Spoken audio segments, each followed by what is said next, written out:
আমরা জনগণকে ভোটের হিসাব এখনো বুঝাইয়া দেই নাই। আমরা যেই দিন জনগণকে ভোটের হিসাব বুঝাইয়া দিব, আমরা যেই দিন রাজপথে নামবো, আমরা এক পাশে থাকবো, আপনারাও আরেক পাশে থাকবেন। আমরা সেই দিন দেখাইয়ে দিব আমাদের সামনে আপনারা নগণ্য এবং সংখ্যালঘু। অতএব আমাদের অন্তরে আঘাত দিবেন না। আমরা সেদিকে এখনো চোখ তুলে তাকাই নাই, ক্ষমতার দিকে, পার্লামেন্টের দিকে। খোদার কসম, এই দেশের পীরেরা খানাকাতে শরীফ থেকে যদি রাজপথে নামে, আগামীর পার্লামেন্ট সুন্নিয়তের পার্লামেন্ট হবে।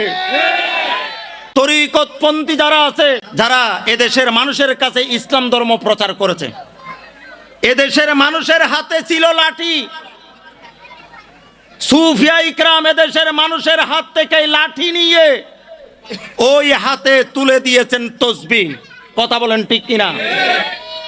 আমাদের হাতে তসবিহ আছে, তাই বলে আমাদেরকে দুর্বল ভাববেন না, আমাদেরকে সংখ্যায় নগণ্য ভাববেন না।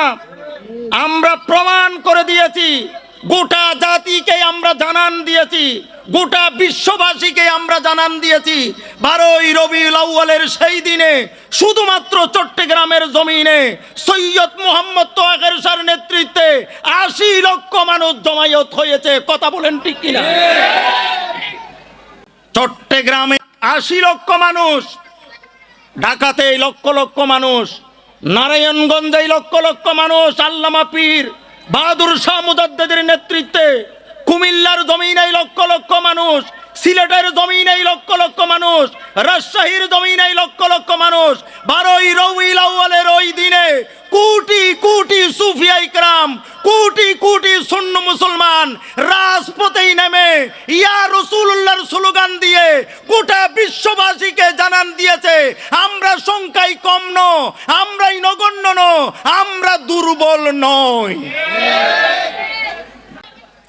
আমরা সেদিকে এখনো নামি নাই, যাই নাই। আমরা সুফিবাদে বিশ্বাসী। আমরা বলছি কোনোদিন ভোটের কথা বলছি যেহেতু আমরা হুসাইনের উত্তরসূরি, ইমামে হুসাইনের উত্তরসূরি। ইমাম হুসাইন কি ক্ষমতা চেয়েছে?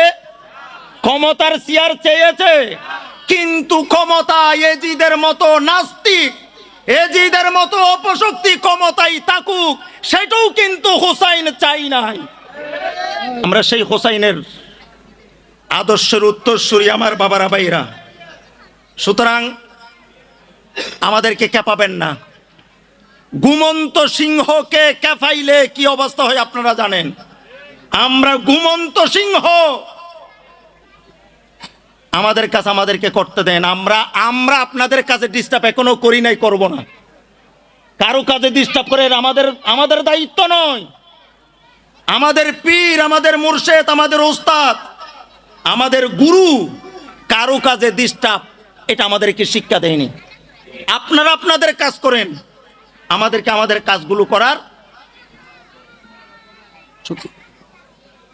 মসজিদে আগুন, অগ্নিসংযোগ আপনি কোথায় পাইছেন?